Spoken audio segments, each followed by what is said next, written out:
తెలంగాణ ప్రభుత్వం ప్రతిష్టాత్మకంగా చేపట్టిన మహిళా శక్తి స్కీమ్ లో భాగంగా తార్నాక డివిజన్ లాలపేట్లోని ప్రొఫెసర్ జయశంకర్ స్టేడియం వద్ద మహిళా క్యాంటీన్ ను గ్రేటర్ హైదరాబాద్ నగర డిప్యూటీ మేయర్ శ్రీమతి మోతే శ్రీలత శోభన్ రెడ్డి మరియు టీటీయూసీ రాష్ట్ర అధ్యక్షుడు మోతే శోభన్ రెడ్డితో కలిసి ప్రారంభించారు.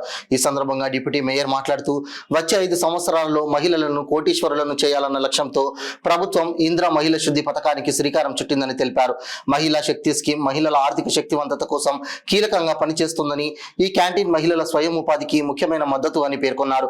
ఈ కార్యక్రమంలో జిహెచ్ఎంసీ డిపిఓ శ్రీనాథ్, శ్రీవాణి, మహిళా సెల్ఫ్ హెల్త్ గ్రూప్ సభ్యులు, వివిధ మహిళా సంఘాల ప్రతినిధులు, అధికారులు మరియు స్థానిక ప్రజాప్రతినిధులు, కాంగ్రెస్ సీనియర్ నాయకులు